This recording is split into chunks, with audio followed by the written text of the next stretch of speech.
Trans rights! Now! What do we want? Trans rights! Now! This was the scene at the Texas Capitol this weekend. 1,500 people showed up to protest anti-LGBTQ bills moving through the state legislature. Thanks for joining us on Capitol Tonight. I'm Karina Kling. With just 6 weeks to go in the legislative session, the Senate's passed all of Lieutenant Governor Dan Patrick's priority bills focused on LGBTQ Texans. And late last week, a House committee advanced versions of bills to ban transgender youth from receiving gender-affirming care. Our Charlotte Scott reports on why one parent of a transgender youth does not think the legislature should be getting involved.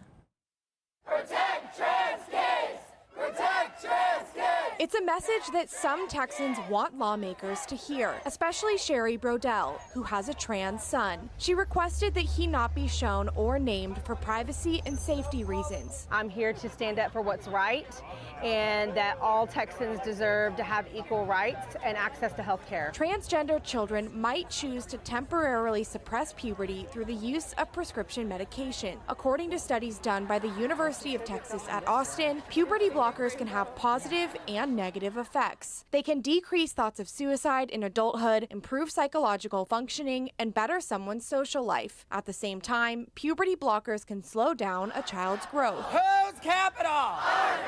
Brodell worries about her son's mental health if he's not eventually able to get gender-affirming care. My child's risk of suicide or suicide ideation is increased exponentially because their access to mental health care is being taken away. It's terrifying. I live in fear of that every single day. But the Texas House, which has historically avoided legislation that would curb LGBTQ Texans' rights, is moving forward on some Senate-backed bills. A House panel advanced 2 measures to ban puberty blockers for minors. Trans children already receiving treatment would have to be weaned off of it if this legislation becomes law. Now these bills could head to the House floor for a vote. Some conservatives support this move by lawmakers. I think it's very important to have this legislation to protect kids from the puberty blockers, but also the cross-sex hormones and even the surgeries that are happening, because this is doing permanent damage to children that can affect them their entire lives. Trans rights!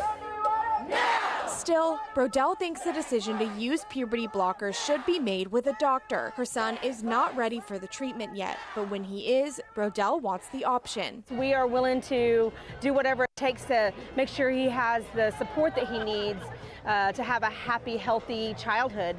And if puberty blockers is part of it, that's a decision that I need to make with our child, with our doctors, and it does not belong in that building.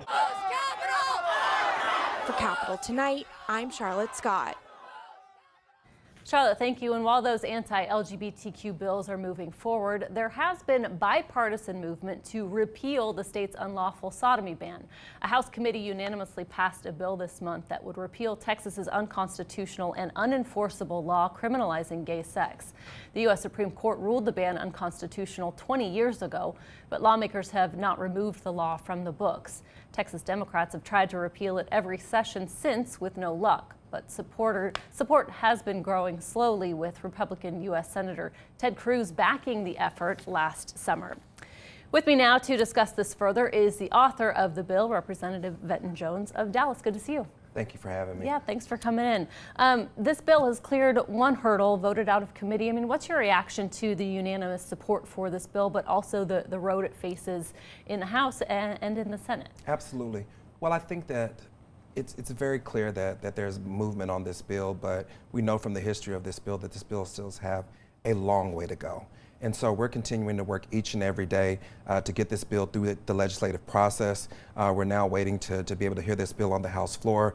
We're already working with the Senate side, talking to senators about this very important bill. And we're going to continue to work each and every day of this legislative session to make sure this gets across the finish line. Were you surprised at all that there was unanimous support in the committee? I was, and surprise wouldn't be the word I would totally use. I was honored to be able to see this bill cross the finish line. I know that this bill sits on the shoulders of many who have tried to move this legislation, And I just want to make sure to honor that work that's been put into this bill and continue to see this bill hopefully get across the finish line this time, and we really make this bill and we remove this unconstitutional language that still exists in our penal code. I do want to ask you, because there was opposition during the hearing from some groups, and you amended the language to keep portions of current law that say, quote, homosexuality is not a lifestyle acceptable to the general public. Why did you agree to that? Well, I think that Rome wasn't made in a day. And we have to take the wins that we can and keep on fighting each and every day for rights for our communities. And that was just an example of where that needed to happen. And so I was definitely willing to negotiate on the language, but we'll continue to fight to make sure that we completely remove that language in future legislative sessions. Yeah, we'll see, and we'll continue to watch where that bill goes. I do want to get your take on the fact that the vote on your bill comes as legislation that we just heard about is also advancing banning gender-affirming medical treatments for minors, criminalizing drag shows, to name a few. I mean, why do you think there's been support for your bill? And we talk about the unconstitutional place that it is in right now, but while these other bills targeting the LGBTQ community are moving pretty rapidly. If I can be honest, I feel like some of these bills have unfortunately used children as political pawns to attack the LGBTQ community. Whether we talk about libraries, we talk about healthcare, or we talk about the other issues that are happening with some of these bills that are moving through the legislative body right now, it's all centered on using kids to justify the harm that this bill will cause, not only to our children, but also to many families who are fighting for the lives of their children and having these critical and very hard conversations about what their children need right now. And I think it's very important that we see past that. We see past the rhetoric that has been used on some of these bills, and we continue to bring the truth forward and make sure that voters continue to have their voices heard, just like we've seen with the rally this weekend, where thousands of LGBTQ people and their families and allies came out to show that LGBTQ Texans are here, and these bills are very, very harmful. Representative Venton Jones, we will have to leave it there. We'll get you back on to talk about how that bill is advancing that we first talked about and some of these other ones. Thank you so much for your time. I really appreciate you coming in studio. Thank you for having me. Thanks for watching our YouTube channel. For more refreshing stories about your community, click the subscribe button over here. You can also download our Spectrum News app and tune in to Channel 55 on Dish and DirecTV to get live news coverage, weather updates every 10 minutes, and more. We'll see you then.